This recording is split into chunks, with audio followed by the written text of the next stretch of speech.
unfairly somebody is being hunted, we say witch hunt.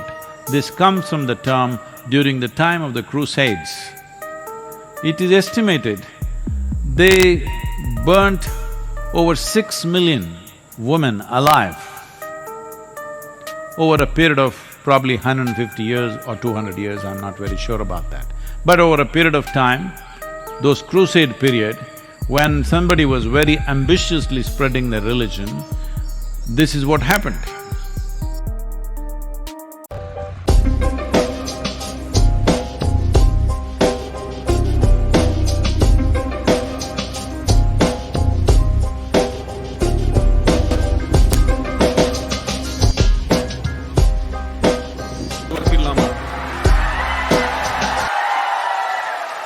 எந்த மாதிரி அலை?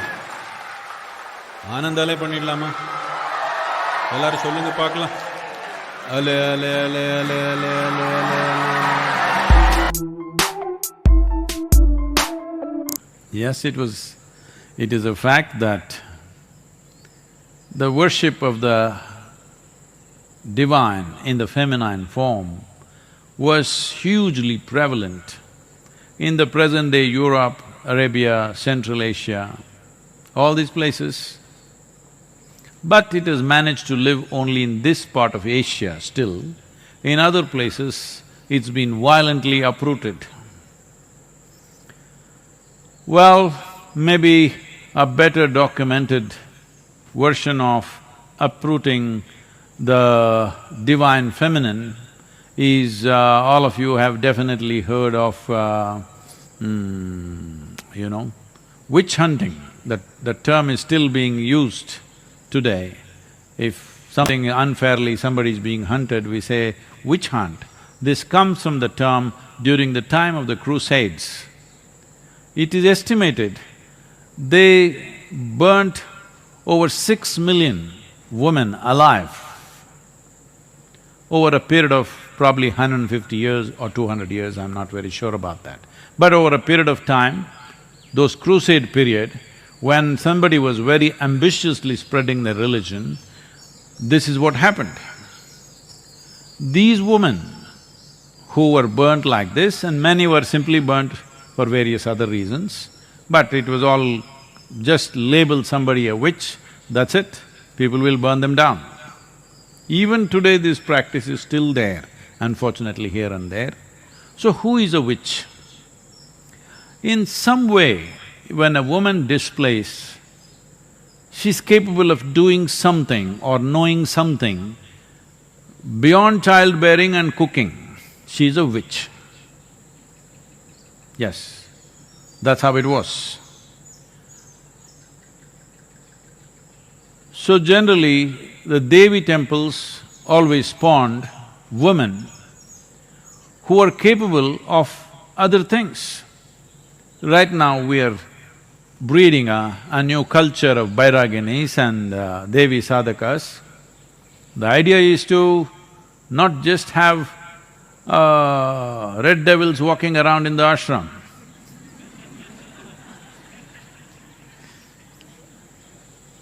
The idea is, slowly divinity walks around. They may take their time, but gradually to produce what you considered as divine, which you enshrine, must live with legs. So, the divine feminine has been uprooted simply because the Abrahamic way of religious process is purely male-oriented, it's completely masculine. There is no room for feminine to be anywhere there. It's God and His Son, it's God and His messengers, all male messengers, never female, because they're not reliable.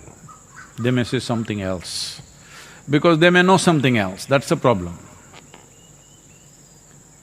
So, because of this, in Arabia, in Europe, in Central Asia, a lot of destruction happened. But there is not a single village in entire India without a Devi temple. And when I went to Somnath temple, it was destroyed 17 times over by a certain kind of warlord from Afghanistan. 17 times. He makes this trip, which is over probably 1500 kilometers. He makes this trip just to destroy this temple. First time I can understand because there was wealth, there was gold and stuff. All right, he looted it, destroyed it, burnt it down and went. Why come second time? Maybe little more wealth. But after that, there was no wealth because people just put up small things. But he came 17 times and destroyed. So I was inquiring, what is it? The thing was, those three goddesses that they talk about in Arabia, pre-Islamic era, one of those goddesses, one of the deities, some devotee carried it from there and established it in the Somnath temple as a consort of Shiva. So they wanted to destroy that goddess. So the guy makes a 1400 kilometer trip 17 times on a horseback to destroy her. That is how important it is to destroy a woman in this world. That's how important it is. Because if you empower the feminine, then all the silly laws all the silly ideologies, laws of heaven and nonsense that you've created, all that will collapse. I will not go into the mechanics of how it'll collapse, but think through this. Suppose you accepted a woman as a god. Suddenly, going somewhere and living well will go away, because that's not the nature of the feminine. It is always masculine. He wants to go somewhere and then live well. At least to another place in this country or another continent in this planet or another galaxy or another dimension called heaven, paradise, whatever you want to call it. This is a man's thing, he wants to go somewhere and then live well. He can't live well here, this is his problem. This is a huge masculine problem, that he cannot live well here. If you look at the male and female, you will see the feminine always wants to settle down, wherever little comfort, settle down and live well. Man wants to climb the mountain and settle down on the other side. This side of the mountain is not okay for him.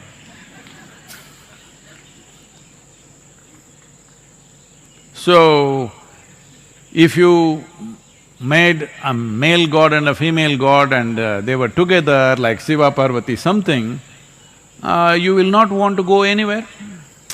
Even Shiva settled down in Kashi because of Parvati. He's a wanderer.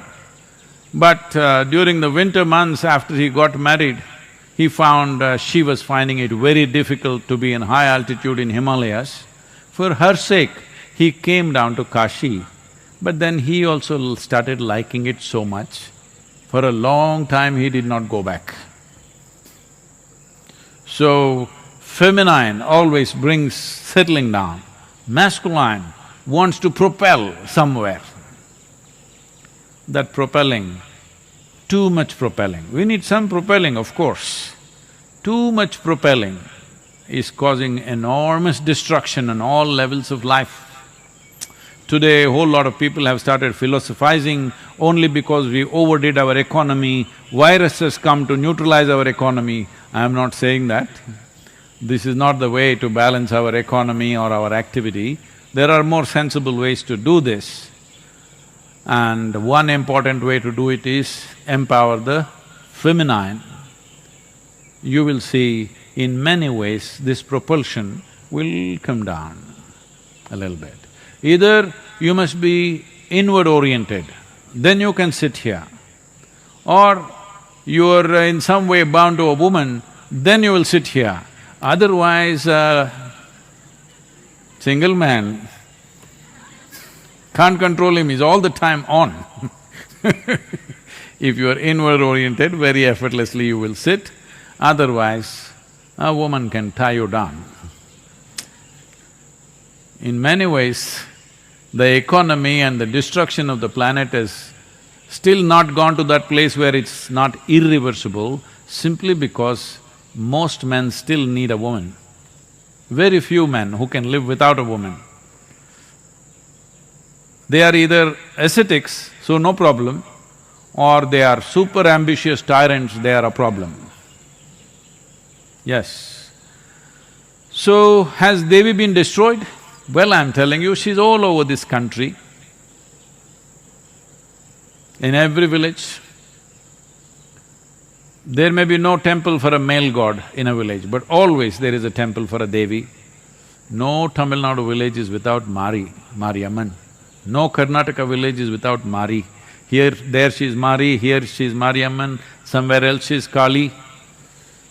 She is good at taking on lots of names. So, why couldn't she take care of herself? This is the nature of a woman, that if it's getting too ugly, she won't be there. She will go and settle where it's conducive. That's exactly what she's done. We must take care of her.